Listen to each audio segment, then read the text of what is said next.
At the outset, let me thank all the learned and distinguished members, those who are present as of now. I could not see D.K. Gandhi ji, National President AIFTP, CA Mitesh Modi ji, AIFTP Western Zone, Mr. Anil Chavan ji, Mr. Nitil Khandelwal, Mr. Manoj Chitlekar, Saraj ji, Swapnil ji, and my dear friend Narendra ji, and co-speaker today on Direct Tax, Suhas Bora ji, and all distinguished members, ladies and gentlemen. Good evening to all of you.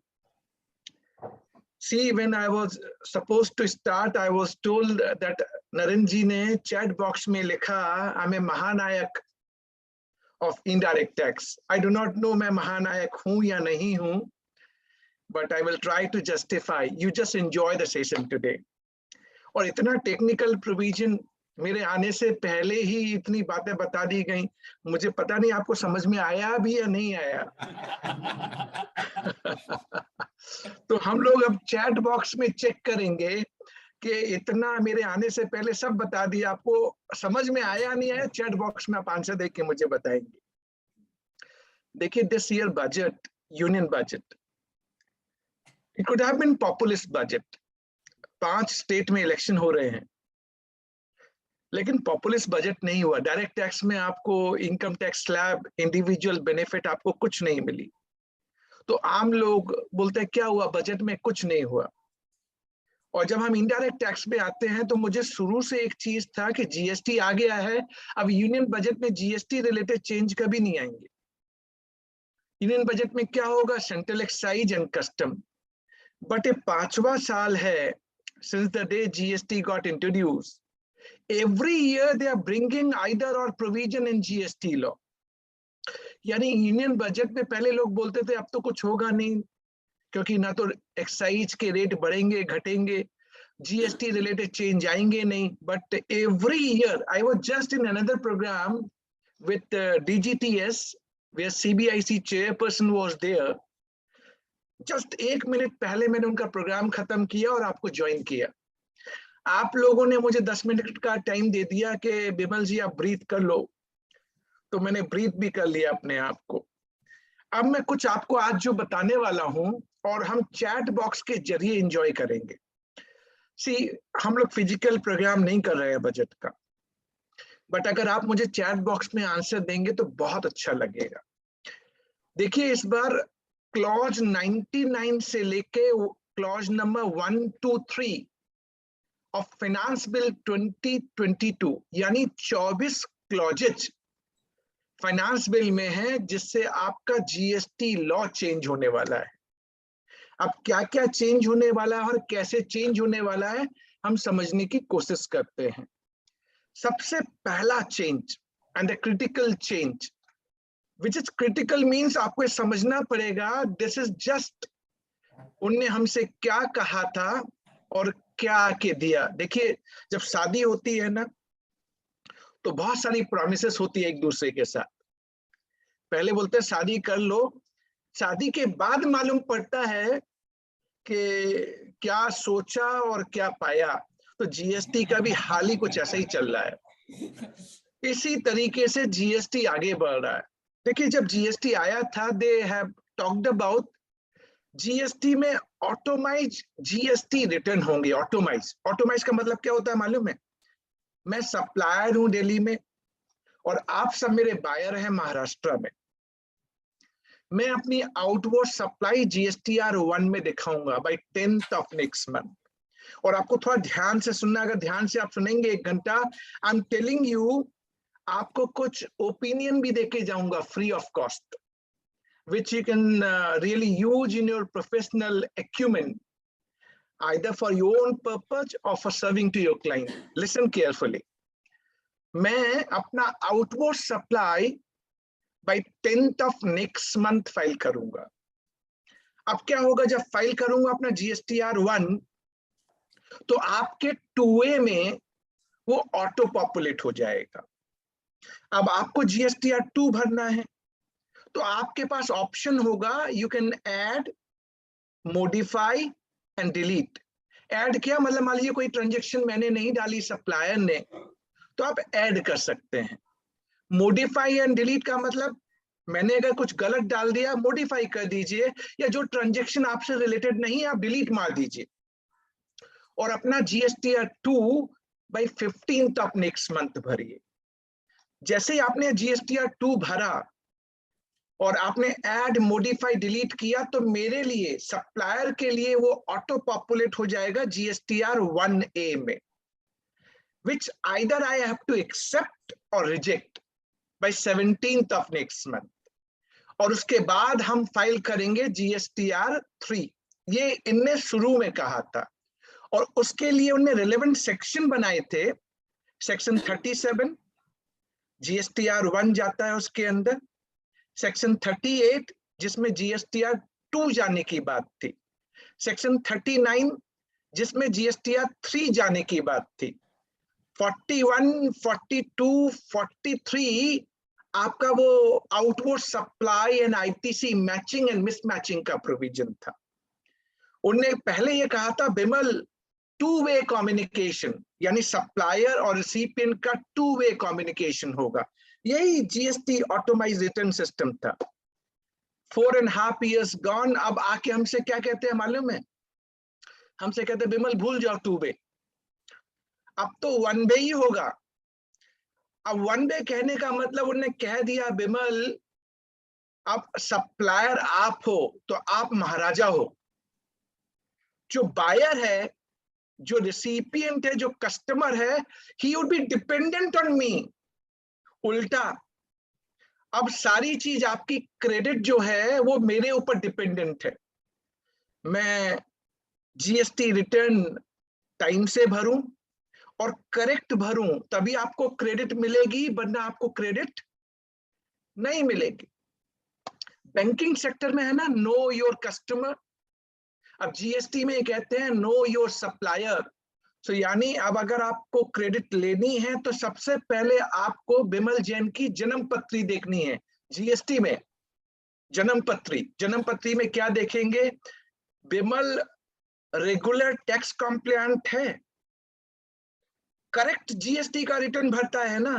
Correct इसलिए ना कि मान लीजिए मैंने return भरा लेकिन आपका गलत GST नंबर डाल दिया, आपका नहीं डाला, भरा लेकिन आपका नंबर नहीं डाला, या B2B को B2C बना दिया, आपको क्रेडिट नहीं मिलेगी। यानी आपको यह भी इंश्योर करना पड़ेगा कि बिमल करेक्टली GST रिटर्न भरता है और टाइमली भरता है, तब आपको क्रेडिट मिलेगी sir. Otherwise working capital credit मिलेगी नहीं, and then this credit is getting transfer to the next month. तो यानी अब आपको क्या क्या चेंज हुए हैं बजट में। जब मैं स्टार्ट करने वाला था तो उन्होंने बताया कुछ प्रोविजन ऐसे हैं, अब आप ध्यान से सुनिए। पहले 4 कंडीशन होती थी GST में फॉर अवेलिंग क्रेडिट, 4 कंडीशन, और मैं थोड़े थोड़े आपके टेस्ट भी लूंगा, आपको तैयार रहना पड़ेगा। थोड़े थोड़े टेस्ट आपको मुझे चैट बॉक्स में देने हैं। 4 कंडीशन क्या होती थी? कि आपके पास टैक्स इनवॉइस की कॉपी होनी चाहिए अगर आप क्रेडिट लेना चाहते हैं तो। आप बायर है, आप रेसिपिएंट है, you need to have tax invoice copy. You must have received goods or services. आपने goods and services receive कर लिए हो। तीसरी कंडीशन है आपके सप्लायर ने टैक्स का पेमेंट कर दिया हो, either through e-cash ledger और through e-credit ledger।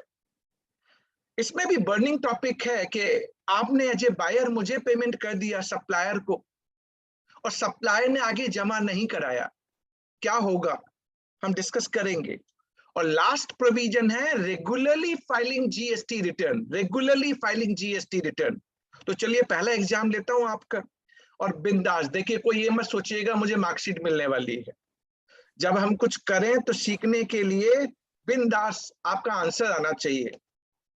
Under section 16 subsection 2 clause D, regularly filing GST return, कौन रेगुलर फाइल करेगा, सप्लायर या रिसिपिएंट? चैट बॉक्स में बताइए आप लोग किसके लिए प्रोविजन है। for availing credit who would be regularly filing GST return. देखिए, आप सब सप्लायर का नाम डाल रहे हैं। 4.5 साल हो गए हैं, 4.5 साल जीएसटी को आए हुए। और एक और चीज क्या होती है मालूम है? हमारे दिल्ली के चीफ मिनिस्टर हैं अरविंद केजरीवाल, वो बोले पता नहीं बिमल ने क्वेश्चन पूछा है, अब क्या बोलूं, सप्लायर बोलूं या रिसिपिएंट बोलूं? उन्होंने कहा दोनों का नाम बोल दो, बोथ, कोई तो ठीक होगा। कुछ बंदे हैं बोथ बोल रहे हैं। As per section 16 subsection 2 clause D, recipient आप रेगुलरली जीएसटी का रिटर्न भरते हो, ये प्रोविजन है। तो पहले आप करेक्ट कर लीजिए अपने आप को। अब इनने 5वीं कंडीशन डाली, और 5वीं कंडीशन कब डाली मालूम है? पिछले साल बजट में आया था, इस साल के बजट में नहीं, पिछले साल के बजट में 2021 में क्या आया? Sub clause AA under section 16 subsection 2 क्या आया था? आप जिस इनवॉइस और डेबिट नोट पे क्रेडिट ले रहे हैं ना, वो बिमल जैन ने, सप्लायर ने अपने GSTR 1 में दिखा दी हो, और वो आपके GSTR 2B में ऑटो पॉपुलेट हो रही हो। ये प्रोविजन था। And this provision is being notified from 1 जनवरी 2022। यानी पिछले साल बजट में जो ये 5th कंडीशन डाली गई थी, now it is notified from 1 जनवरी 2022। अब एक और 6वीं कंडीशन डाली है, उसको 6वीं कंडीशन को मैं अभी रोक देता हूं। एक क्वेश्चन और पूछ लूं, क्वेश्चन करते रहेंगे तो मजा भी आएगा ना, जिससे आपको लगेगा कि हाँ जीएसटी में इतना इंटरेस्टिंग है। देखिए, जब तक आप इंटरेस्टिंग नहीं बनाएंगे ना तो मजा नहीं आएगा। मोनोटोनस पढ़ाई मजा नहीं आती, कुछ आपको आर्टिस्टिक होना चाहिए। तो एग्जाम लेता हूं आपका। इनने कहा 5वीं कंडीशन ये है कि जिस इनवॉइस और डेबिट नोट पे आपने, बायर ने क्रेडिट ली है, वो बिमल सप्लायर ने अपने GSTR 1 में दिखा दी हो, and that must be communicated to the recipient in GSTR 2B। यानी सबसे पहले हमने 2A का नाम खत्म कर दिया, 2B। और ये जो 5th कंडीशन था, ये प्रोस्पेक्टिव क्लॉज था, रिट्रोस्पेक्टिव नहीं था। तो पहले आप ये समझ लीजिए, पीरियड प्रायर टू 1 जनवरी 2022 जितने भी लिटिगेशन चल रहे हैं कि आपका 2A में नहीं आ रहा, 2B में नहीं आ रहा, इन माय हम्बल सबमिशन, ये 2A and 2B was brought by way of rule, by way of rule. Provision में, एक्ट में कोई प्रोविजन नहीं था। पहली बार इनने कंडीशन डाली और वो प्रोविजन एक्ट में डाला। My opinion is, for the period prior to 1 January 2022, कोई भी नोटिस आपके पास आए कि आपकी क्रेडिट 2A या 2B से मैच नहीं हो रही है, that will not hold good because it was made by way of rule, not by way of provision of the act. तो आपको मैंने ये क्लैरिटी दे दी। बट 1 जनवरी 2022 के बाद आपकी 2B में क्रेडिट आनी चाहिए, मस्ट, 100%। अब आपका टेस्ट लेना है मेरे को। अब आप टेस्ट दीजिए, मैं 2 टेस्ट लूंगा आपके। पहला टेस्ट, मान लीजिए 29 जनवरी को, 29 जनवरी 2022 को मैंने दिल्ली से माल सप्लाई किया। इनवॉइस 29 जनवरी का है, मैंने अपने GSTR 1 में दिखा दिया जनवरी मंथ। आपके 2B में ऑटो पॉपुलेट हो गया मान लीजिए, बट आपको माल मिला 15 फरवरी को, एज्यूम कर लीजिए 15 फरवरी 2022 को मिला। अब मेरा पहला क्वेश्चन आप सभी से, क्या आप जब जनवरी मंथ का 3B भरेंगे ऑन 20th फरवरी, आपके 2B में भी एक क्रेडिट आ रही है, आपको क्रेडिट मिल जाएगी? से यस और नो इन चैट बॉक्स। मिलेगी या नहीं मिलेगी? यस या नो? मैक्सिमम आंसर नहीं है, बिल्कुल नहीं मिलेगी। यू आर राइट, क्योंकि आपको एक और कंडीशन मैंने बताई थी, 4 कंडीशन में, कि गुड्स एंड सर्विसेज रिसीव कर लिए हो, आपने जनवरी में रिसीव नहीं किए। इवन तो जनवरी के लिए 2B में ऑटो पॉपुलेट हो रहा है, बट आपको क्रेडिट जब तक कि आप गुड्स जनवरी में रिसीव नहीं करेंगे। तो यानी अब लॉ इतना सिंपल नहीं है, 2B में दिखेगा लेकिन फिर भी आप नहीं ले पाएंगे। दूसरा कर लेते हैं, मान लीजिए, अब मान लीजिए व्हाट अबाउट चैतन्य, मैंने यही कहा 2B में आ गया आपका, लेकिन आप 2B का अकेला कंडीशन रीड नहीं करेंगे, पांचों कंडीशन देखनी है आपको। Chaitanya ji, all 5 condition need to be satisfied. समझ गए होंगे आप लोग। एक दूसरा क्वेश्चन करता हूं। 29 जनवरी का इनवॉइस था, मैंने अपने GSTR 1 में भी दिखाया, लेकिन मैंने गलती से आपका GSTIN नंबर नहीं डाला, गलती से किसी पड़ोसी का डाल दिया, सम पड़ोसी का डाल दिया। अगर पड़ोसी का डाल दिया तो आपके 2B में तो ऑटो पॉपुलेट नहीं होगा, नहीं होगा ना, नहीं होगा। इवन दो टैक्स इनवॉइस की कॉपी आपके पास है, गुड्स आपने रिसीव किए, सप्लायर ने टैक्स का पेमेंट भी किया है, और आप रेगुलर GST रिटर्न भी भरते, पर आपके 2B में नहीं आ रहा। Can you avail credit post 1 जनवरी 2022? आप कर पाएंगे? नहीं कर पाएंगे, नहीं कर पाएंगे। वेल डन, तो आप सब सही आंसर दे रहे हैं, आप नहीं कर पाएंगे। यानी now they are saying Bimal two way communication gone. अब ये 1-वे ट्रैफिक होगा। आपकी क्रेडिट किस पे डिपेंडेंट है? बिमल जैन पे, बिमल जैन पे डिपेंडेंट है। यानी बिमल जैन को GST का पूरा ज्ञान होना चाहिए, वो प्रॉपरली रिटर्न फाइल करेगा, करेक्ट रिटर्न फाइल करेगा, टाइमली फाइल करेगा, तभी आपको क्रेडिट मिलेगी। इनको लगा यार अभी ना हमने सीमलेस फ्लो ऑफ क्रेडिट कहा था, सीमलेस, सीमलेस का मतलब होता है ऑब्स्टेकल नहीं होना चाहिए, but you know even know उनको क्या पढ़ाई, इनके माइंड में क्या सूझा, बोला नहीं नहीं अभी ठीक नहीं हुआ, अभी थोड़ा और कड़क करना है। छठवां condition, 6th condition in Finance Bill 2022, 6th condition in Finance Bill 2022 now being introduced. And what is this 6th condition? Listen very carefully. अब पहली बार प्रपोज हुआ है, नोटिफाई होगा, इनको लगता है कि सब बंद कर, कई बार तो मुझे लगता है ITC देना ही बंद कर दो यार, बहुत नाटक कर लिया आपने। ये देख ये देख ये देख, ये मत दे यार। घर में होता नहीं है, कई बार झगड़ा होता होगा ना, वाइफ आपसे सुबह सुबह पूछती होगी आज खाना क्या बनाना है, अब आप बोलिए कि चावल दाल बना लो, बोले वो तो कल बनाए थे। छोले भटूरे बना लो, बोले वो तो परसों बनाए थे। पूरी सब्जी बना लो, वो तो उस दिन बनाई थी। मैंने भैया माँ तुझे जो बनाने वो बना ले। तो ITC में भी अब ऐसे ही चलता है। ITC में क्या चलता है भैया, मत दे, बहुत हो गया, मत दे, ये इतना नाटक नहीं होगा हमसे। लेकिन छठवां कंडीशन सुन लीजिए, छठवां कंडीशन है क्या? छठवीं कंडीशन क्या बोलते हैं मालूम है? जो आप ITC ले रहे हैं and that is getting auto populated through auto generated statement in GSTR 2B, but उसने एक लाइन और ऐड कर दी, बोला बिमल सेक्शन 38 में जाके ना ये रिस्ट्रिक्ट नहीं होनी चाहिए। यानी पहले तो आप 5 कंडीशन सेक्शन 16 सबसेक्शन 2 की सेटिस्फाई कीजिए, और छठवीं कंडीशन बोलती है बिमल ITC मिलेगा, लेकिन वो सेक्शन 38 में जाके रिस्ट्रिक्टेड नहीं होनी चाहिए। यानी अब आपको 38 में आना पड़ेगा। मैंने यही तो कहा भैया तू दे ही मत, इधर जा उधर जा, ये देख वो देख। अब 38 में जाके देखिए क्या मिलेगा आपको। 38 होता किसके लिए था? GSTR 2 के लिए।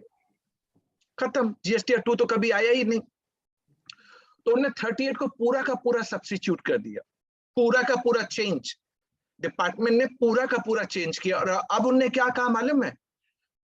बिमल आपको 6 सिचुएशन देते हैं हम, अगर इस 6 सिचुएशन में आप फंस गए, तो अगर आप फंस गए इस 6 सिचुएशन में, तो आपको क्रेडिट नहीं मिलेगा। इवन तो 5 कंडीशन आपने सेटिस्फाई की हैं, लेकिन ये 6 कंडीशन और मैं दे रहा हूं, अगर इसमें आप फंस गए तो आपको क्रेडिट नहीं मिलेगी। तो अब ये 6 कंडीशन हैं क्या, जो सेक्शन 38 में नाउ प्रपोज्ड। फर्स्ट कंडीशन, पहली कंडीशन बोलते हैं बिमल, जब आप नया रजिस्ट्रेशन लेते हैं ना, तो हम एक पीरियड स्पेसिफाई कर देंगे, उसमें आपको क्रेडिट नहीं मिलेगा।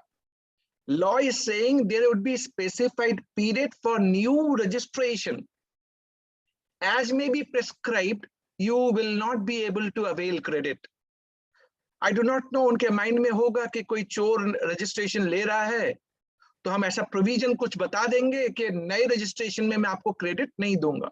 बट अदरवाइज जीएसटी लॉ में अगर आप जाएंगे ना, तो प्रोविजन है सेक्शन 18 में, if you are taking registration within 30 days from date you are liable to take registration, तो आप पुराना 1 साल का पूरा क्रेडिट ले लेते हैं।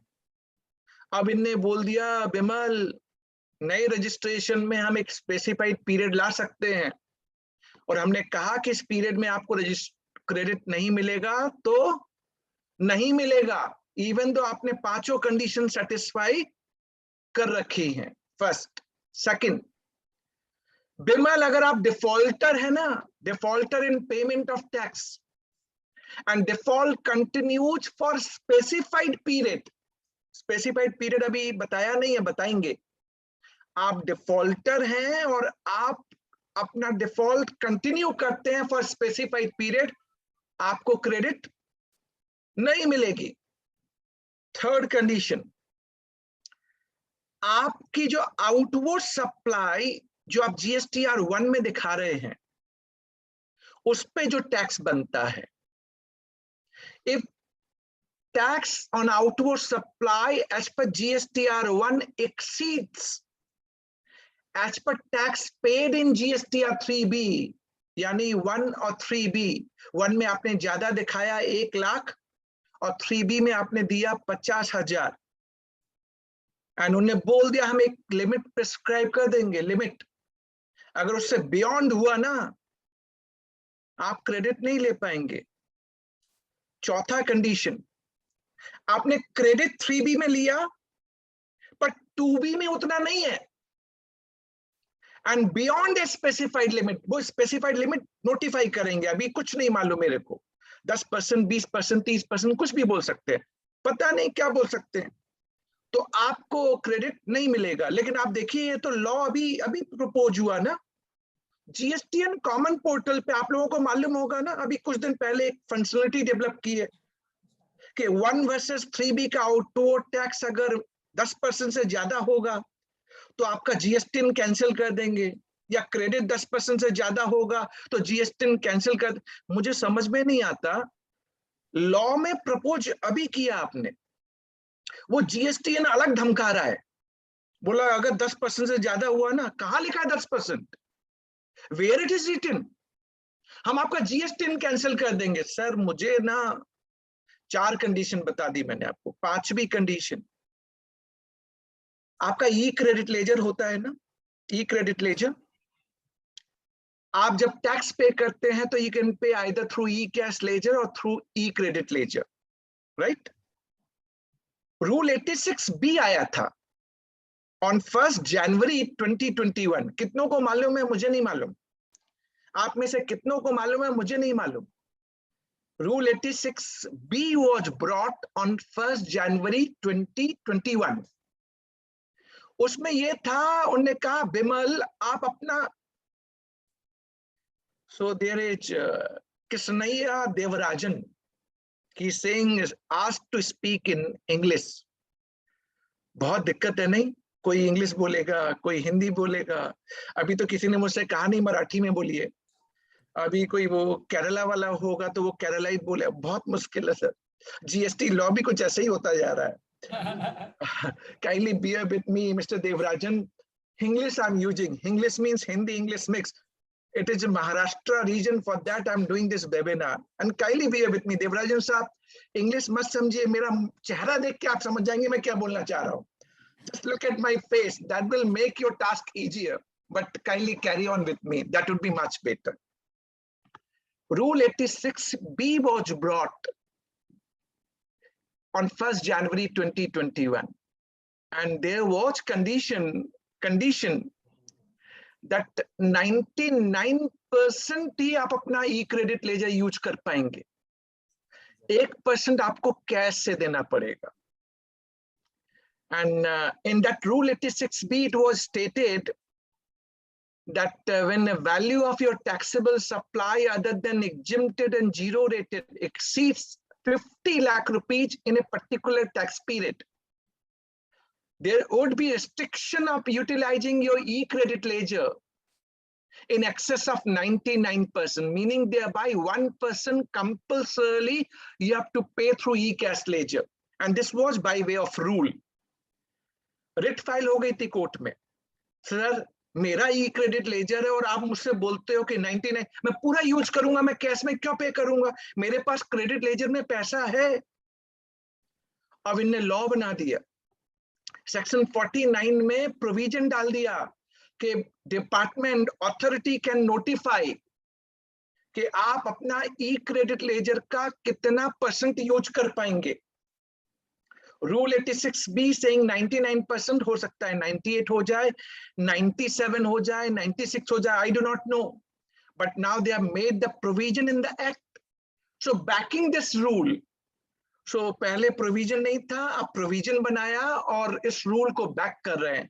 But that is what they are saying, अगर आपने इसको contravene किया तो आप credit नहीं ले सकते. And last condition, अगर कोई specified class of taxable person है तो आप क्रेडिट नहीं ले सकते. तो मैंने 6 कंडीशन आपको 38 में बताई. क्विकली रन करूं आपके साथ, आप नोट कर रहे हैं ना क्विकली. 38 में 6 कंडीशन. पहली कंडीशन, न्यू रजिस्ट्रेशन में भी स्पेसिफाइड पीरियड क्रेडिट नहीं मिलेगा. Second, if you are defaulter and default continues for specified period. Third, difference of output tax in GSTR 1 versus 3B to a specified limit. Fourth, difference in specified limit of credit avail in 3B versus 2B. Fifth, contravention of that specific utilization of e-credit ledger. And last, for special class of person. 38 में 6 condition और डाल दी और अब कहा बिमल ये सब देखने के बाद अब देखना आपको क्रेडिट मिलेगा या नहीं मिलेगा. सर यहीं तक खत्म हो जाता ना तो प्रॉब्लम नहीं थी. रूल 42, रूल 43, रूल 86 से रूल 86, सर बहुत मुश्किल. आईटीसी मत दो मेरे को, जीएसटी का रेट कम कर दो और बोल दो आईटीसी नहीं मिलेगा, झंझट खत्म. Do you all agree? मेरा तो सजेशन गवर्नमेंट को ये होगा, आप जीएसटी का जो रेट है ना उनको कम कर दो एंड से आईटीसी मिलेगा ही नहीं. That might be the right approach. ये इतना आईटीसी का झंझट, but that is what the condition for availing credit and two-way communication gone. It is only one way from supplier to the recipient, and recipient is dependent upon this supplier. So hope पहला change जो मैंने आपको बताया आप सबको समझ में आ गया. Say yes in a chat box. आप लोग चैट बॉक्स में यस बोलिए, मुझे लगना चाहिए कि हाँ आपको सारी बात समझ में आ गई. परफेक्ट. इतना सारा यस मतलब बहुत अच्छा. Mister Devarajan, are you there? You can always say yes, so I will feel like that you are still, with me and listening to me. All right. Second change. Maybe आप एक एक करके note कीजिएगा. मैं क्या करूंगा, मैंने बैकग्राउंड मटेरियल बनाए हुए हैं, मैं आप सबके पास भेज दूंगा. मैं नरेंद्र जी के पास या शरद जी के पास भेज दूंगा. जिन ने आज का प्रोग्राम अटेंड किया है उनको वो ईमेल के जरिए सबको भेज देंगे. पर अभी आप सुनिए जो मैं आपसे बोल रहा हूं. राइट. सो बैकग्राउंड मटेरियल भी आपको मिलेगा. Second, section 16 subsection 2 clause C. And what is that provision? Provision H. You as a buyer have paid the amount to me, to the supplier. आपने supplier को पैसा दे दिया. अब supplier ने पैसा जमा नहीं कराया गवर्नमेंट के पास, आपको क्रेडिट मिलेगी? Tell me. You as a buyer has paid the amount to the supplier and supplier has not deposited with the government exchequer. Can you avail credit? Answer is big no. आप सब सही कह रहे हैं, एकदम correct, एकदम correct. But आप बताइए ना, आपकी इसमें क्या गलती थी? You are bona fide buyer, right? आपने मुझे दे दिया, मैं डिफॉल्टर हूं, supplier is the defaulter one. Why this credit will not be available? अगर डिपार्टमेंट को पैसा चाहिए तो वो बिमल जैन को पकड़े ना, बिमल जैन डिफॉल्टर है ना, बिमल जैन को पकड़े। बिमल जैन को नहीं पकड़ेंगे, सप्लायर को नहीं पकड़ेंगे, आपके पास आते हैं और आपसे बोलते हैं कि आपको क्रेडिट नहीं मिलेगा। रिवर्स दिस क्रेडिट, रिवर्स भी करो और इंटरेस्ट भी पे करो और पेनल्टी भी पे करो। मैं आपको बताऊं, आप प्री जीएसटी में जाइए, सुप्रीम कोर्ट का जजमेंट है के industries.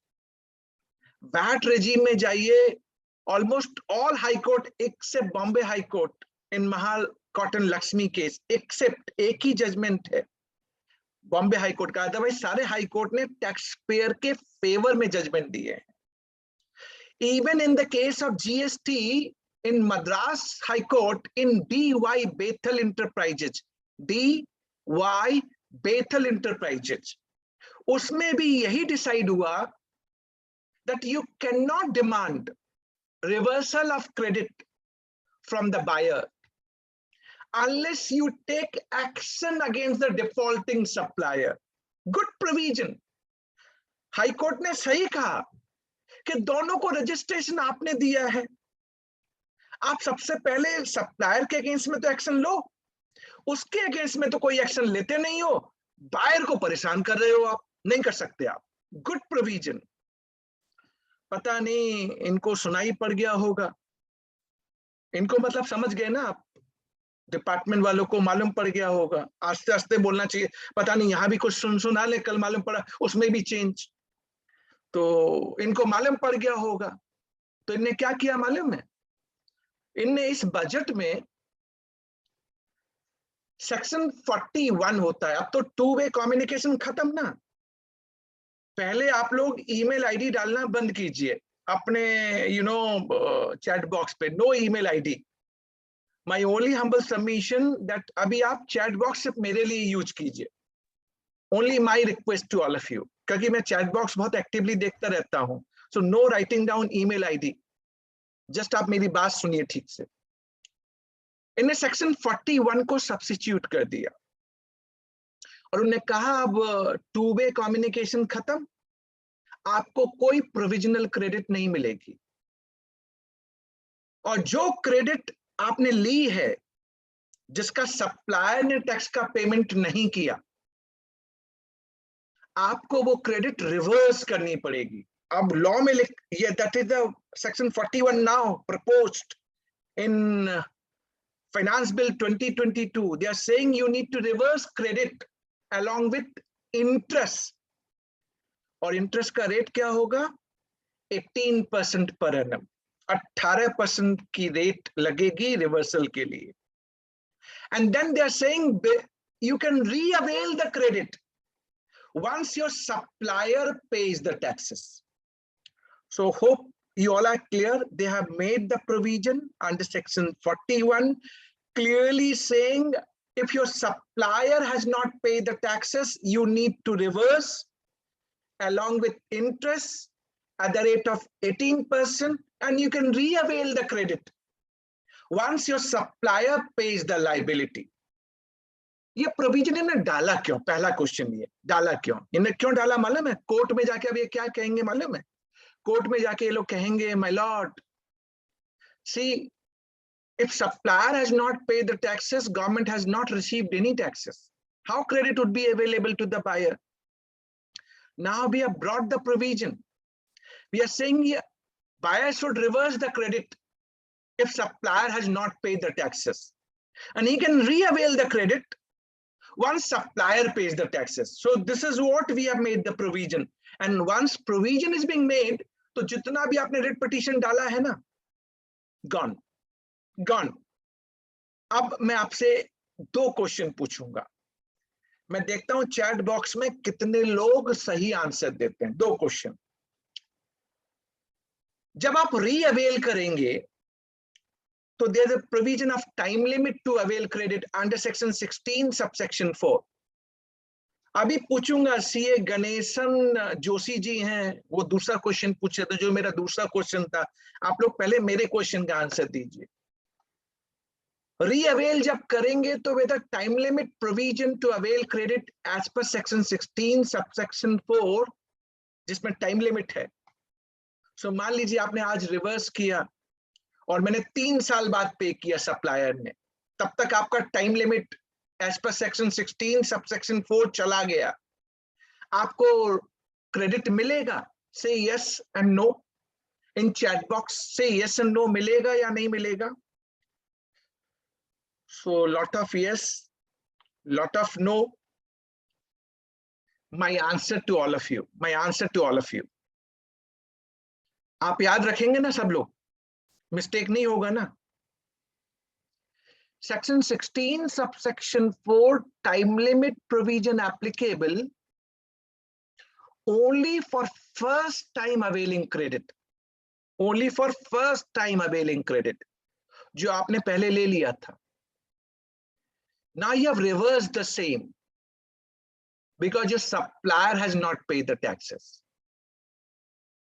So when subsequently you are re-availing the credit, then there is no time limit. There is no time limit under section 16 subsection 4. और इस बात को इंडोर्स करने के लिए एक प्रोविजन और बताऊं. Second proviso of section 16 subsection 2. कोई जीतू हैं जिनने चैट बॉक्स में डाला, होता है ना, if recipient buyers fails to pay within 180 days from date of issuance of invoice, आपको रिवर्स करना पड़ेगा, बायर्स को रिवर्स करना पड़ेगा along with interest. And once you pay, you re-avail the credit. For re-availing credit, no time limit. First conclusion. आप लोग chat box में बोलिए, जिनने भी सही उत्तर दिया, they must clap for themselves. जिनने सही उत्तर नहीं दिया, उनको समझ में आ गया. For re-availing, no time limit provision. Say yes in the chat box. पहले आप लोग हाँ बोलिए कि हाँ आपको समझ में आ गया, yes बोलिए. मुझे बाद में आपको दूसरी चीज समझानी है. All right, yes. तो जितने भी थे हमने करेक्ट कर लिया. अब दूसरी बात डालते हैं. इंटरेस्ट का क्या होगा? जो आपने 18% का इंटरेस्ट दिया, उसकी कोई रिफंड, कोई क्रेडिट, कुछ मिलेगा क्या? Yes and no, yes and no. Please tell me yes and no. No refund, no credit. That is cost to you. That is complete cost to you. Am I clear to all? चलिए, अब कोई विनोद मित्तल जी हैं, should be refunded. Vinod Mittal ji बहुत अच्छे बंदे हैं सच में. इनसे तो जाके मुझे अब हाथ मिलाना है और कल इनको जीएसटी डिपार्टमेंट छोड़ के आना है. समझ में तो आ जाए विनोद जी कितने अच्छे हैं. सर विनोद जी नहीं देने वाले कुछ है. Interest is a loss. You are a good guy, but that is what the provision all about. So आप लोग बताइए, ये जो प्रोविजन मैंने सेक्शन 16 सबसेक्शन 2 क्लॉज सी का जो बताया, अब उसमें क्या हुआ देखिए. उसमें क्या हुआ पहले उसको समझते हैं, समझने की कोशिश करते हैं. अभी ना मैंने बताया, अभी डीजीटीएस का एक प्रोग्राम चल रहा था गवर्नमेंट का. मैं वहीं से आपके यहाँ लॉगिन किया. अभी उनके प्रोग्राम में था. मैंने पूछा भी उनसे. मिस्टर संजय मंगल है, he is principal commissioner for GST policy wing at CBIC. मैंने उनसे पूछा, सर आपने ये फाइनेंस बिल में आप चेंज कर दिया, आप प्रायर पीरियड का तो मुझे बता दो. चलो ठीक है, वे फॉरवर्ड आपने मुझे बता दिया कि आपको रिवर्स करना पड़ेगा, along with इंटरेस्ट करना पड़ेगा, रीअवेल व्हेन सप्लायर पे, समझ में आ गया. पर आप मुझे पुराना पीरियड का तो बता दो कि पुराने पीरियड में क्या होगा. जब 2A नहीं आया था तब आपको कैसे मालूम पड़ता था? आपको तो मालूम ही नहीं पड़ता था कि आपके सप्लायर ने पे किया या नहीं किया. दूसरी प्रॉब्लम कि सर सप्लायर ने 3B भरा है लेकिन मेरा इनवॉइस उसमें इंक्लूडेड है या नहीं है, आपको कैसे मालूम? There is no mechanism, no mechanism. आपको नहीं मालूम पड़ता. एक लीगल मैक्सिम है, लेक्स नॉन कॉजिट एड इम्पॉसिबलिया. लेक्स नॉन कॉजिट एड इम्पॉसिबलिया. You can not compel a person to do something impossible. तो आप मुझे बताइए पुराने के लिए आप क्या करेंगे. और आने वाले टाइम में क्या आप मुझे इनवॉइस वाइज कोई डेटा देने वाले हैं कि जो सप्लायर ने इनवॉइस रेज किया था वो उसने अपने 1 और 3B में दिखाया है और टैक्स पे किया है? आप ऐसा कोई डेटा मुझे देने वाले हैं क्या? अगर देने वाले हैं तो ये चीजें चेक हो जाएंगी। अगर डेटा नहीं है तो मैंने 2 क्वेश्चन रखे थे। सर ये डेटा आज की डेट में तो अवेलेबल है नहीं है, तो पुराना वाला जो पार्ट है आप वो सप्लायर से लीजिए। आप रेसिपिएंट को क्यों परेशान करते हैं? नए में अगर आप मुझे डेटा देते हैं इनवॉइस वाइज तो आप बायर से बोल सकते हैं, रिसिपिएंट से बोल सकते हैं कि भाई मैं तुझे क्रेडिट नहीं दूंगा क्योंकि तेरे सप्लायर ने पेमेंट नहीं किया। बोलिए आप मेरी बात से सहमत है ना? जो मैंने आपको इतना समझाया, इतनी बात से आप सहमत हैं? से यस इन चैट बॉक्स। आप लोग बोल दीजिए जो मैंने कहा आपको समझ में आ गया ना? जो मैं कह रहा हूं उतना समझ में आ रहा है ना? बस मुझे इतना ही चाहिए। मैं जितना आपको दूं आप ना समझ पा रहे हैं। अब $1 मिलियन क्वेश्चन पूछना है। आप सब जीएसटी में प्रैक्टिस करते हैं, इसका आंसर जिसने दे दिया आई विल अप्रिशिएट कि आप अच्छी तरह से समझ गए हैं। They are saying you can re-avail the credit once your supplier pays the taxes. लेकिन मान लीजिए डिपार्टमेंट ने आपके अगेंस्ट में इन्वेस्टिगेशन चालू कर दी और सेक्शन 74 जो फ्रॉड केस का सेक्शन है, फ्रॉड, सेपरेशन, कोल्यूजन, मिसस्टेटमेंट, और डिपार्टमेंट ने कहा कि नहीं आपको ये क्रेडिट नहीं मिलेगी क्योंकि आपके सप्लायर बिमल जैन ने टैक्स जमा नहीं कराया। अब सेक्शन 74 के तहत आपने टैक्स जमा कराया, whether you can re-avail the credit which is being provided under section 41, please tell me yes or no. It is a matter of section 74 initiation. अब बताइए मिलेगा या नहीं मिलेगा? शरद जी हैं कोई, वो यस बोल रहे हैं। अगर 74 में आपने जमा कराया ना, आप जाके जीएसटी प्रोविजन देखिए आईटीसी का, वो बोलता है whenever you pay taxes under section 74, 129 and 130 आपको क्रेडिट नहीं मिलेगा, आपको क्रेडिट नहीं मिलेगा। तो सर ये सेकंड पॉइंट था बजट का। आप लोग मुझे बताइए am I clear to all कि सेकंड पॉइंट भी आपको समझ में आ गया है? तो एक यस होना चाहिए चैट बॉक्स में। एक यस आएगा तो मुझे लगेगा yes you all are getting me. So सबका यस आ गया, वेरी वेल। ये चैट बॉक्स भी बहुत एक्टिव है, आप लोग भी बहुत एक्टिव है, वेल डन, बहुत अच्छा लगा। अब थर्ड इंपॉर्टेंट चेंज करते हैं, third important change. They are saying time limit to avail credit under section 16 subsection 4। Time limit होता है ना, आप क्रेडिट अवेल करते हैं pertaining to invoice and debit note। तो अब उनने क्या किया, दैट वाज पहले का प्रोविजन क्या था वो बताता हूं, और अब उनने क्या किया वो बताता हूं। पहले प्रोविजन था at the earliest of due date for furnishing return under section 39, जो जीएसटीआर 3B है, 3 नहीं है, 3B is return under section 39 as per Supreme Court judgment, Bharti Airtel and Aap and Company, for September of next financial year। So 20th October की date होती है, right, of next financial year, due date जो होती है, और due date of furnishing annual return जो 31 दिसंबर है। तो हर हाल में डेट क्या होती थी, 20th अक्टूबर। अब उनने वो जो due date furnishing return under section 39 उस पोर्शन को डिलीट कर दिया और एक लाइन डाल दी by 30th November of next financial year. So आप किसी पर्टिकुलर फाइनेंशियल ईयर की क्रेडिट लेना चाहते हैं, you must avail credit by 30th November of next financial year। So it's a good change। आपका टाइम पीरियड 20th अक्टूबर से बढ़ा के अब उन्हें 30th नवंबर कर दिया, राइट? समझ में आ गया हम लोगों को कि सर ये करेक्ट है। Now what clarity is required?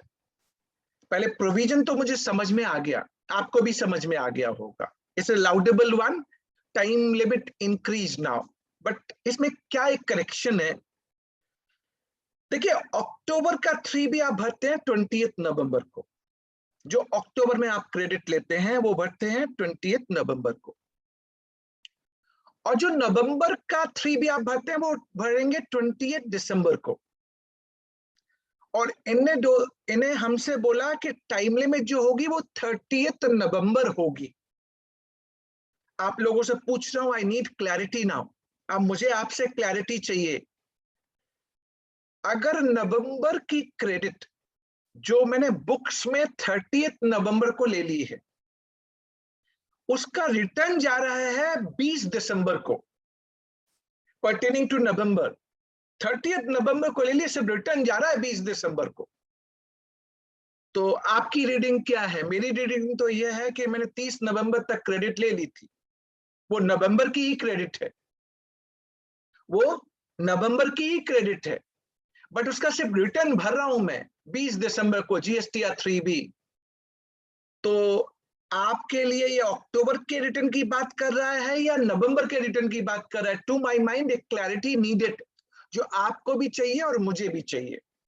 मेरी रीडिंग तो बड़ी क्रिस्टल क्लियर बोलती है, मेरी रीडिंग जो बोलती है मैं बोल रहा हूं। आप बताइए अक्टूबर या नवंबर, इतना आंसर दीजिए, अक्टूबर या नवंबर, ये बताइए।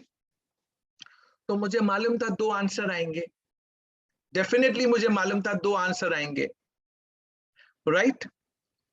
मैक्सिमम लोग जो सेफेस्ट रूट पे वर्क करना चाहेंगे they will say October, they will say October. But मेरा आर्गुमेंट जो था कि मुझे 30 नवंबर तक क्रेडिट लेनी है, मैंने बुक्स में 30 नवंबर तक ले ली, सिर्फ मेरा रिटर्न ही तो जा रहा है 20 दिसंबर को। आप मुझे रियली आप 30 नवंबर की अगर बेनिफिट देना चाहते हैं तो आपको नवंबर तक के रिटर्न की मुझे बेनिफिट देनी पड़ेगी। Do you all agree? This is what my first conclusion. Say yes in a chat box, तभी उसकी मीनिंग निकल के आएगी, अदरवाइज मीनिंग निकल के नहीं आएगी, अगर 40 डेज की जो बेनिफिट आप देना चाहते हैं। Next part. अब इसमें मुझे आपसे आंसर चाहिए। सो एक संतोष पाटिल जी हैं, उन्होंने कहा sir but what about quarterly return filer? Santosh Patil ji कुछ नहीं कर सकता। आप सबसे पहले मुझसे क्वेश्चन ऐसे मत पूछिए, मैं गवर्नमेंट डिपार्टमेंट से आया हूं।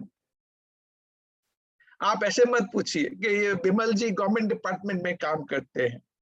अब जो क्वार्टरली फाइलर है वो तो सितंबर का रिटर्न भरेंगे एंड देन दिसंबर का रिटर्न भरेंगे। तो जो क्वार्टरली फाइलर है उसमें आपको इनवॉइस फर्निशिंग फैसिलिटी, तो आप जब अपना GSTR 1 की बात करते हैं तो आप इनवॉइस तो अपलोड कर सकते हैं। जो सिर्फ क्रेडिट लेने की बात है, जो आपका क्वार्टरली फाइलर है, आप समझने की कोशिश कीजिए संतोष पाटिल जी। हम लोग क्वेश्चन कई बार करते हैं पर हमको समझ में नहीं आती बात। ध्यान से सुनिएगा।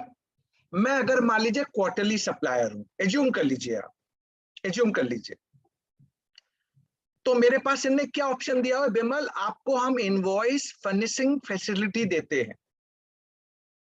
Quarterly return monthly payment, quarterly return monthly payment. तो आप 50 लाख रुपए तक का इनवॉइस फर्निश कर सकते हैं। आप फर्निश कीजिए, आपके बायर को क्रेडिट मिल जाएगा क्योंकि वो उसके 2B में ऑटो पॉपुलेट हो जाएगा। तो आपको अगर लगता है कि जब तक मैं क्वार्टरली रिटर्न नहीं भरूंगा तब तक बायर के पास क्रेडिट नहीं जाएगी, संतोष पाटिल जी आपने क्वेश्चन किया था और मैं आप सबसे पूछ रहा हूं, आप समझ गए ना? थ्रू इनवॉइस फर्निशिंग फैसिलिटी जो आप 50 लाख रुपए का आउटवर्ड सप्लाई मेंशन करते हैं। Am I clear? अब आप बोलेंगे सर जो नहीं भर रहा, आप बोल सकते हैं कि सर जो नहीं भर रहा उसका क्या करें? तो उसका answer know your supplier. Government कहती है अब आप उन्हीं से माल लीजिए जहां से आप प्रॉपर टाइमली करेक्ट जो अपना GSTR 1 भरता हो। Am I clear? बस सचिन जी एक चीज मैं आपसे बोलूं, राजेश चौहान जी भी हैं और आप लोग भी हैं, ध्यान से सुनिए मेरी बात। इनवॉइस फर्निशिंग फैसिलिटी क्यों दी गई थी मालूम है? वो इसीलिए दी गई थी कि आपको पूरे क्वार्टर का वेट ना करना पड़े। जो आप स्मॉल टैक्स पेयर है वो 50 लाख तक का भरेगा तो आपको क्रेडिट ऑटो पॉपुलेट हो जाएगी क्वार्टरली QRMP। ये कुछ सिस्टम्स दिए गए हैं। I am not going to deliberate in detail part क्योंकि आज यूनियन बजट पे डिस्कस कर रहा हूं।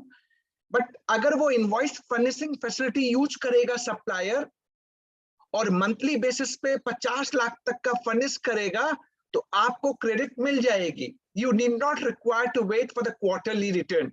That would be my humble submission. इतना समझा दीजिए, थोड़ा सा यस बोल दीजिए चैट बॉक्स में। मैं एक स्टेप्स आगे बढ़ूंगा और जो क्वेश्चन मुझे पूछना था वो अभी तक मैं पूछ नहीं पाया आपसे। Am I clear? देखिए, आप क्वेश्चन आपसे पूछना है मेरे को और क्वेश्चन का आंसर आप सबको देना है।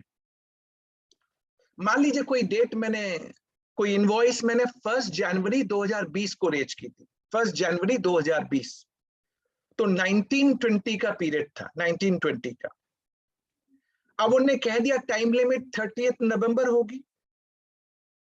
अब मुझे लगा कि मैंने कोई इनवॉइस में गलती कर दी थी, मुझे तो 110 रुपए चार्ज करने थे पर मैंने 100 रुपए चार्ज किए। तो 10 रुपए का डेबिट नोट आज मैं 3 फरवरी 2022 को रेज कर रहा हूं पर्टेनिंग टू दैट इनवॉइस जहां 10 रुपए मैंने कम चार्ज किए थे। सो मेरे साथ मितिश एस मोदी जी हैं, वो मुंह भी थोड़ा सा हिला रहे हैं और कह भी रहे हैं कि हाँ मुझे समझ में आ रहा है। सो मितेश भाई आप बताइए, आप ही से क्वेश्चन करता हूं, आप अनम्यूट करके आंसर भी दे सकते हैं आप।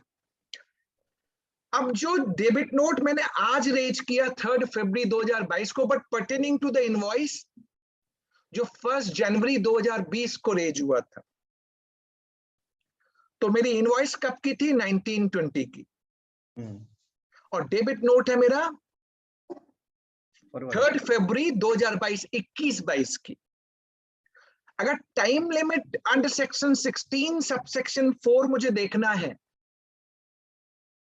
तो इस डेबिट नोट के लिए मैं 21-22 का टाइम लिमिट देखूंगा या 19-20 का टाइम लिमिट देखूंगा? आप लोग आंसर चैट बॉक्स में बताइए। मितेश भाई आंसर करेंगे वर्बली, बताइए। Actually, I am not a practitioner of GST, but to my knowledge, it is to be for the FY 21-22. FY 21-22. 22. Sachin भाई, सचिन पतंगे हैं, no time limit for credit note की बात की नहीं मैंने, मैं तो डेबिट नोट की बात कर रहा हूं माय डियर। के केयर परा है। अब देखिए, एक क्वेश्चन मैंने पूछा था ना, फ्रॉम 1 जनवरी 2021 there is amendment under section 16 subsection 4 कि आप टाइम लिमिट के लिए डेबिट नोट पे जो डेट है that would be the relevant financial year for arriving at the time limit. So यानी 21-22 के लिए अगर डेट देखी जाएगी ना कि 1920 के लिए देखी जाएगी, so it is 21-22 would be relevant. Satish Shukla ji. So अब जिन ने गलत आंसर दिए, जिन ने गलत, सिर्फ डेबिट नोट की जो डेट है उसको आप पुराने इनवॉइस से लिंक नहीं करेंगे। प्रोविजन चेंज्ड फ्रॉम 1 जनवरी 2021, यानी कोई भी चेंज को होलिस्टिक अप्रोच में देखना है। तो अब आपको समझ में आ गया? चैट बॉक्स में सब बताइए यस। चैट बॉक्स में सब यस बताइए कि हाँ आप सर समझ में आ गया। अब अच्छी तरह से बात अंदर चली गई। वेल डन, ठीक है, थैंक यू वेरी मच। देखिए टाइम कम है, मैं जानता हूं, और मैं अपने हिसाब से प्रेजेंटेशन दे रहा हूं। आई डू नॉट नो, क्योंकि मुझे ना भाग के प्रेजेंटेशन मुझसे नहीं होती। मे बी 10 मिनट या 15 मिनट मैक्सिमम और करूंगा, जितना कवर हो जाएगा ठीक है, नहीं तो बैकग्राउंड मटेरियल आपको मैं दे ही रहा हूं तो इतना चलेगा। हाँ बोल दीजिए, ज्यादा लेट भी नहीं करना चाहता मैं आप लोगों के साथ। You can continue for whatever time you want because everybody is interested in listening to you, including myself. Only problem is that I don't take food after sunset. और सो प्रॉब्लम ये है कि आपको सर, मजा आ रहा है और मुझे भी मजा आ रहा है। अब या तो सर आप आज का दिन एकासना कर लीजिए, सबकी दुआएं लग जाएंगी आपको। अच्छा ऐसा चलिए चलिए फिर ठीक है, करते हैं। ओके, थैंक तो यू वेरी मच सर। कई बंदे बोलते हैं सर फ्रूट खा लीजिएगा, हाँ तो जी, अब मुझे अब पीछे से आवाज आएगी तो बोल दूंगा भाई आज नहीं होगा, आज मुझे मना कर दिया इन लोगों ने, मेरे दोस्तों ने मना कर दिया है। चलिए कैरी ऑन, नहीं जाऊंगा जब तक पूरे कंप्लीट नहीं करूंगा, I will not move, right? So thank you for your love and affection, so let's carry on. चलिए नहीं कर लेते थैंक यू हैं, very much sir, thank you once again. फिर करते हैं सर, नेक्स्ट करते हैं। Now try to understand. Now they are saying two-way communication gone. It is one-way traffic now. Supplier to the recipient. Your credit is dependent on supplier. So they have amended section 37 and section 39. 37 is meant for GSTR1. So दो change आपको 37 में याद रखने हैं। पहला change, if there is any omission or error, you can amend your GSTR1 by 30th November of next financial year. पहले होता था by September of GSTR 3B of next financial year. Delete it. It is 30th November of next financial year. Well, good, laudable one. And second, ध्यान से सुनना है आपको, अगर आपने प्रीसीडिंग पीरियड का GSTR1 नहीं भरा हुआ, पेंडिंग है फॉर आइदर और रीजन, तो आप सक्सीडिंग पीरियड का GSTR1 नहीं भर सकते। मान लीजिए आपको जनवरी 2022 का अगर GSTR1 भरना है, तो आपको इंश्योर करना पड़ेगा कि दिसंबर 2021 तक के सारे GSTR1 आपके भरे जाने चाहिए। यानी अब आपका बैकलॉग नहीं हो सकता कि पुराना बैकलॉग है मैं आज का भर दूं, नहीं होगा, आपको पुराना कंप्लीट करना पड़ेगा, तब जाके आप करंट पीरियड का GSTR1 भर सकते हैं। 37 में चेंज हुआ। 39 में क्या चेंज हुआ, जिसमें GSTR3 भी जाता है। कोई ओमिशन एंड एरर है तो आप GSTR3 भी अमेंड कर सकते हैं। कब तक? by 30th November of next financial year. सबको एक लाइन पे कर दिया उनने, गुड वन। बट एक कंडीशन हम उन्हें ये क्या डाल दी मालूम है? पहले ऐसा होता था ना कि कई बार हमने GSTR1 नहीं भरा 3B भर देते थे, कई बार होता था ऐसा, या GSTR1 भर दिया 3B नहीं भरा, होता था ना ये सारी चीजें। उनने अब सेक्शन 39 में बोल दिया, बिमल आप 3B तभी भर पाएंगे जब आप GSTR1 भरेंगे उस पीरियड का।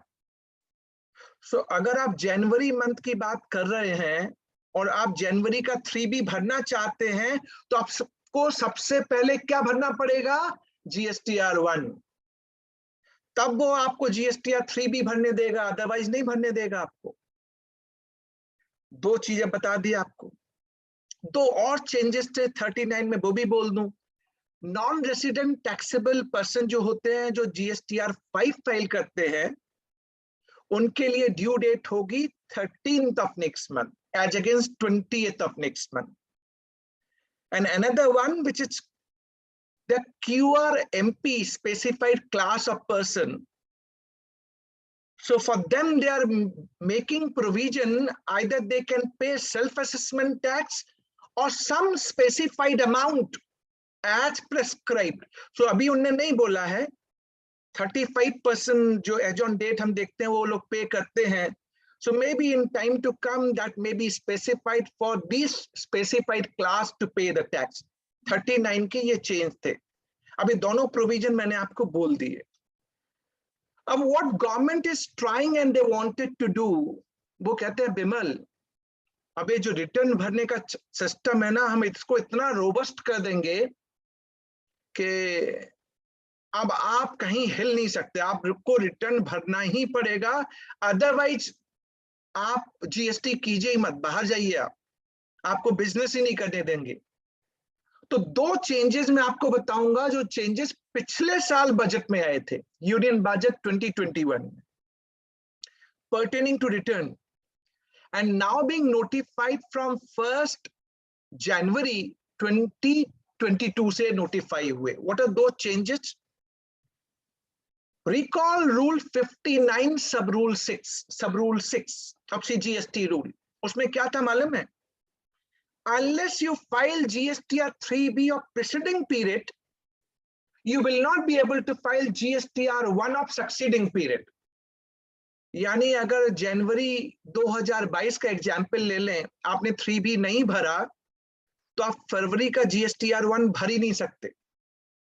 ये रूल 59 सब रूल 6 था।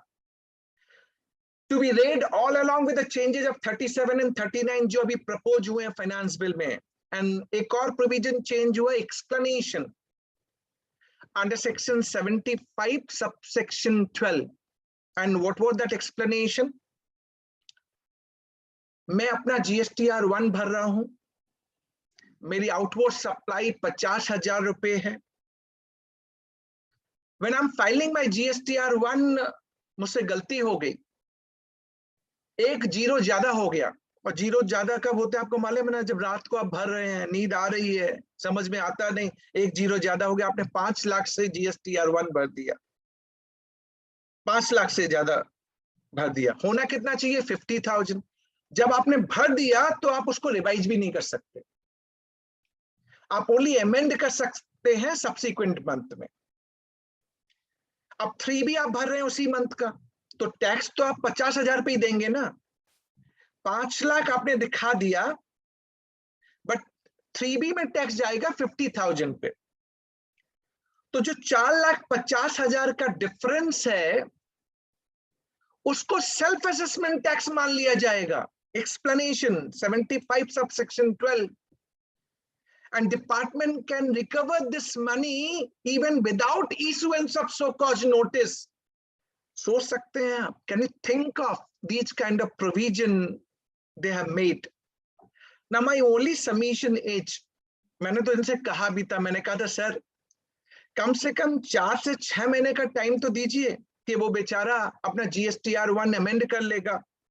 वो तो एक ही जीरो बढ़ा था, आप सोचिए अगर 2 जीरो बढ़ जाते तो 50 लाख, एक और जीरो बढ़ जाता तो 5 करोड़, तो उसका सेल्फ असेसमेंट टैक्स हो जाएगा। That can be recovered without issuance of so cause notice. Sir वो रिवाइज ही नहीं कर सकता, कम से कम 4 से 6 महीने का टाइम तो दीजिए। तो सारे प्रोविजन को अगर आप देखें, रूल 59 सब rule 6, explanation 75 subsection 12, 37 and 39, the meaning which is coming out, sir अब ध्यान से आपको रिटर्न भरना है। आपके लिए अब ओपन विंडो नहीं है। आज Sanjay Mangal ji, GST policy wing principal commissioner, has said they are bringing now system कि सप्लायर इनवॉइस वाइज जो GSTR 1 में दिखाता है उसका करस्पॉन्डिंग टैक्स वो GSTR 3B में भरेगा, वो सारा का सारा ऑटो पॉपुलेट होगा। And you as a buyer can check जो इनवॉइस आपको बिमल जैन से मिला है उसका टैक्स बिमल जैन ने जमा कराया है या नहीं कराया है। They are going to bring this system now. So one sided मेरे से ड्रिवन होगा, but this they are going to bring this system in time to come. अभी तक है नहीं है, इसीलिए मैंने कहा था सर मुझे ये नहीं मालूम पड़ता कि 3B में जो सप्लायर ने टैक्स पे किया उसमें मेरी इनवॉइस है भी या नहीं भी, बट आगे होगा। तो this is the next change pertaining to 37 and 39 red with जो चेंज आपके 1 जनवरी 2022 से आ गए थे। आप लोग अब चैट बॉक्स में मुझे बताइए कि ये चेंज भी आपको अच्छी तरह से समझ में आ गया। से yes in a chat box. All right, thank you so many yes means मुझे ये अच्छा लगा कि आप कह रहे हैं कि वाकई ये हो गया। Thank you very much, thank you very much. अब उन्हें कह दिया sir section 42, section 43 and section 43A जो मैचिंग मिसमैचिंग का था, न्यू रिटर्न के लिए 43A आया था, वो सारा ऑमिट, कोई मतलब नहीं, गॉन, सारा प्रोविजन खत्म। नाउ नेक्स्ट 5 या 6 चेंजेस हैं जो मैं आपको एक एक करके हाईलाइट करूंगा और क्लोज करूंगा। 5 या 6 changes, listen very carefully, 5 or 6 changes more and then we will close.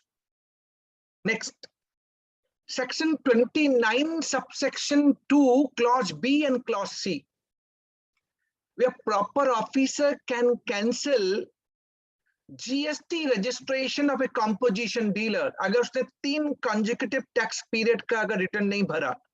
अब उन्होंने कह दिया कि अगर उसने अपना रिटर्न जो फाइनेंशियल ईयर से रिलेटेड है, अगर within 3 months from the due date नहीं भरा तो he may initiate, that is the change.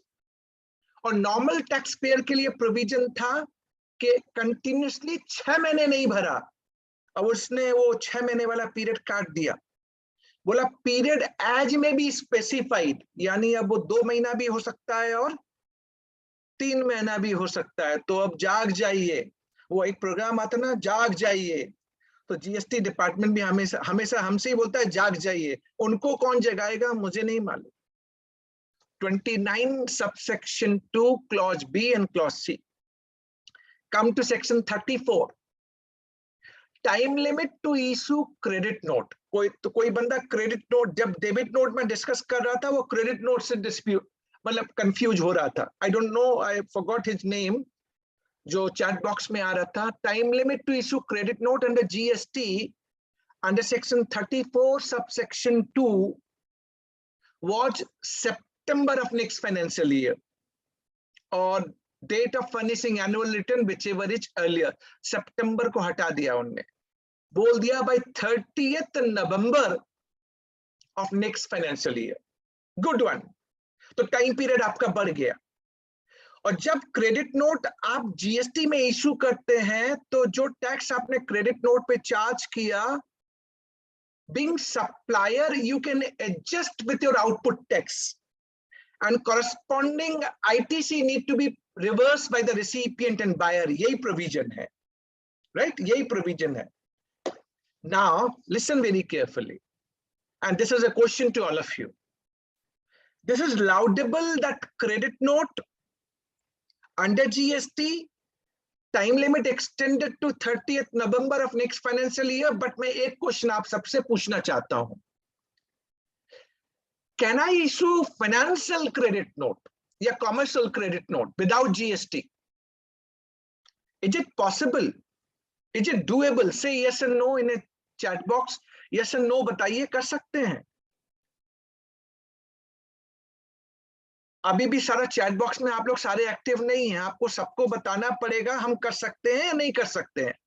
My humble submission, yes we can do that, yes we can do that, and highly advisable एक financial credit note या commercial credit note GST से बाहर, कोई time limit applicable नहीं है, कोई GST charge नहीं करना, तो सप्लायर अपना आउटपुट टैक्स से एडजस्ट करेगा, कुछ नहीं करना, बायर को रिवर्स करना है, कुछ नहीं करना।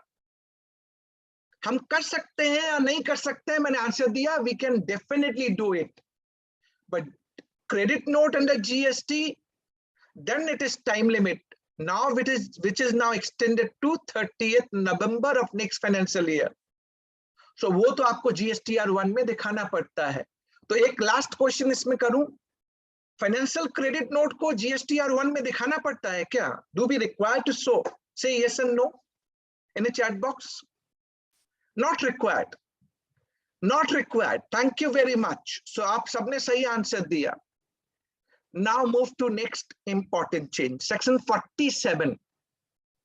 Late fees for filing GSTR 8 by e-commerce operator. जो TCS कलेक्ट करता है ना सेक्शन 52 में, लेट फीस अब उसके ऊपर लगेगा। तो आप पूछेंगे सर ये पहले नहीं लगता था क्या? भैया नहीं लगता था, भूल गए थे ये लोग, इनको अचानक ही याद आ गया है अब। So late fees for late filing of GSTR 8 for section 52 TCS now they are introducing, और late fees के लिए जब section 47 में जाएंगे तो 39 and 45 3B and final return 45 के लिए provision है। come to section 48 subsection 2, where a registered person authorizes GST practitioners, तो वो आपका आउटवर्ड सप्लाई और ITC GSTR 1 और 2 के लिए यूज करता था। सेक्शन 38 का रेफरेंस खत्म, 2 का रेफरेंस खत्म, तो उतना पोर्शन उन्होंने डिलीट कर दिया, सेक्शन 38 का रेफरेंस। अब जो इंपॉर्टेंट 2-3 चेंजेस हैं वो जरूर सुन लीजिए आप। Section 49, very interesting and very important.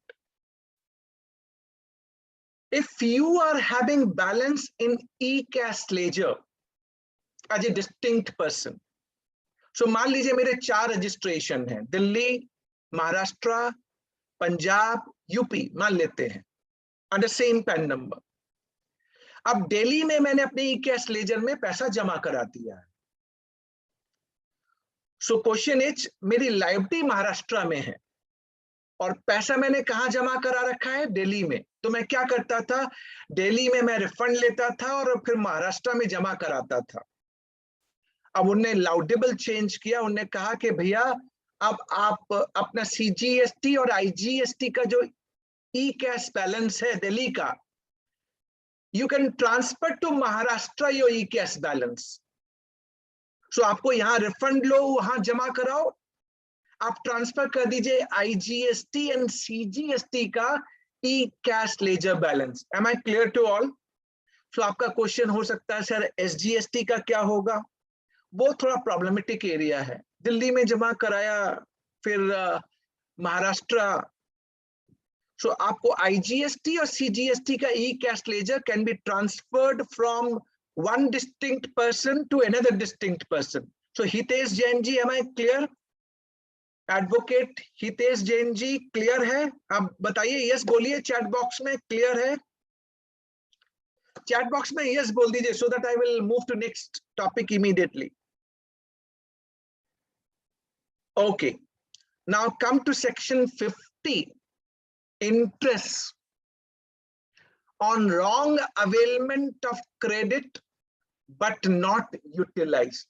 So question पूछता हूं, आप लोग आंसर देते जाइए। So कृपा, cash can be transferred from one head to another head, possible, कृपा, possible, that is possible, but under one number. Okay, listen now. आपने credit गलत ले लिया, रॉन्गली अवेल्ड कर लिया। ध्यान से सुनिए और ध्यान से आंसर दीजिएगा। रॉन्गली अवेल्ड कर लिया, अब आप रिवर्स करते हैं, तो रिवर्स करते वक्त अगर आपने यूटिलाइज नहीं किया तो क्या इंटरेस्ट लगेगा? क्या नहीं लगेगा।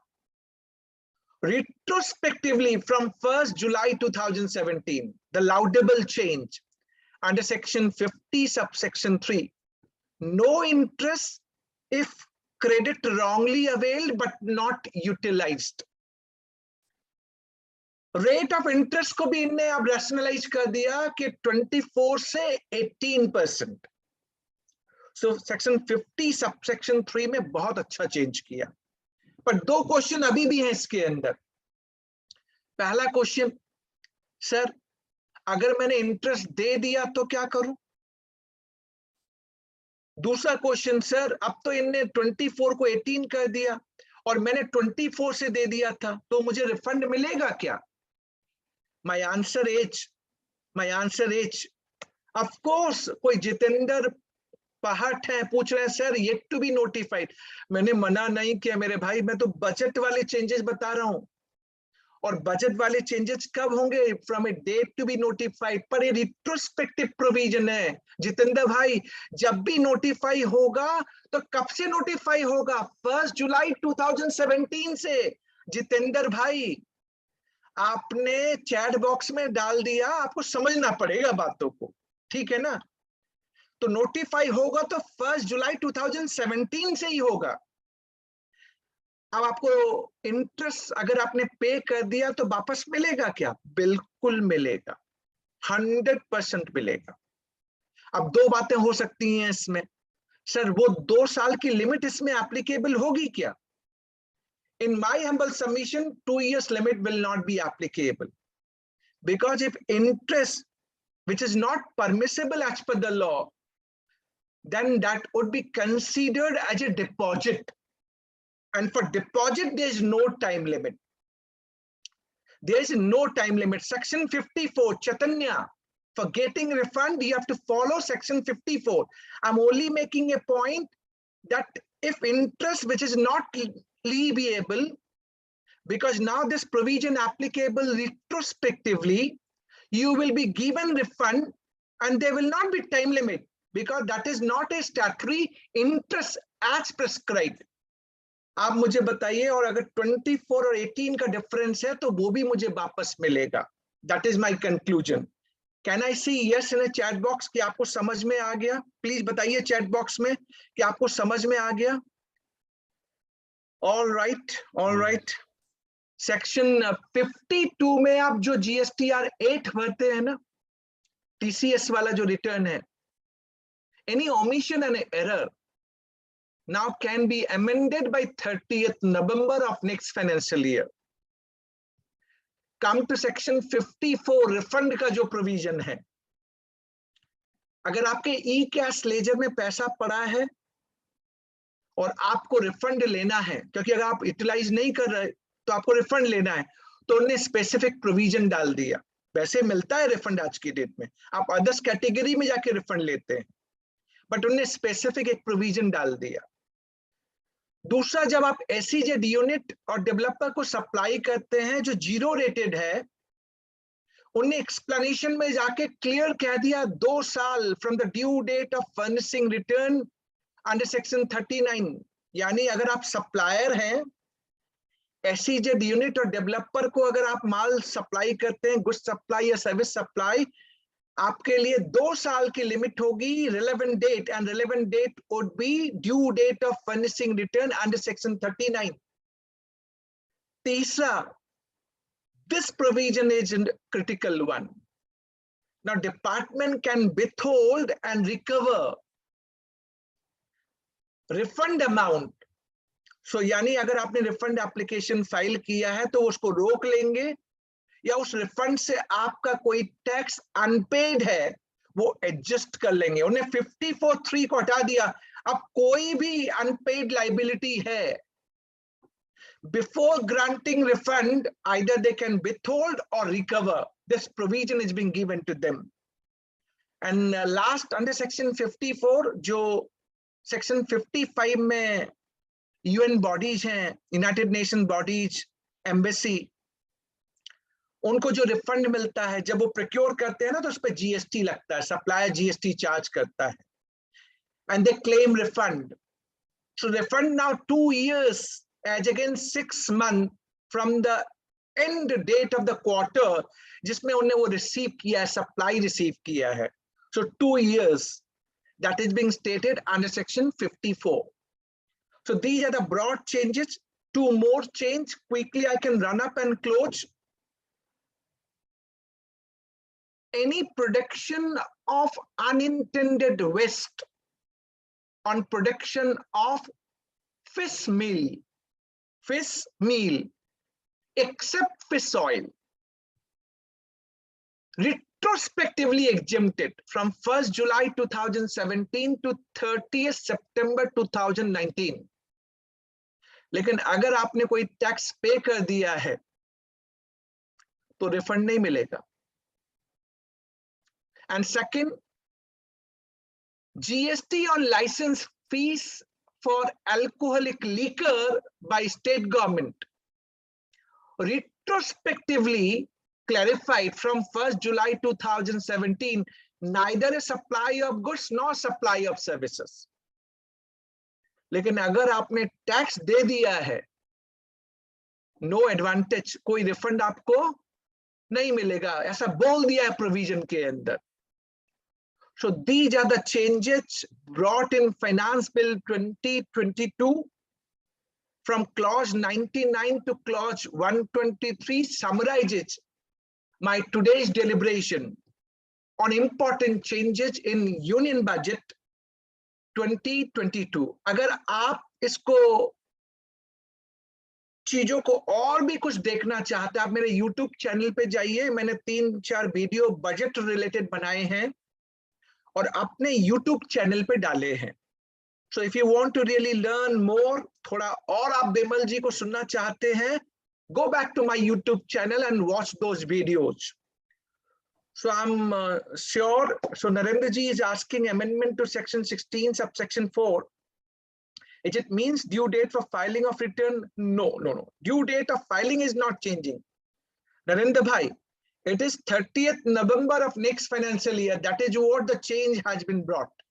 So sir, अब मुझे आप इजाजत दीजिए, मैंने सारे चेंजेस आपके सामने कंक्लूड कर लिए। आप सबसे पहले चैट बॉक्स में इतना बता दीजिए, मजा आ गया ना, आपको अच्छा लगा ना, कि मजा आया, आपने एंजॉय किया, you enjoyed a lot, and anything left out, go back to my YouTube channel and I will also provide the background material to the organizer, वो आप लोगों के साथ शेयर कर लेंगे। With this, kindly allow me to say thanks to each one of you. Thank you very much and thanking all the organizers, Bimal को याद करने के लिए, बुलाने के लिए और आपसे रूबरू कराने के लिए। Thank you very much.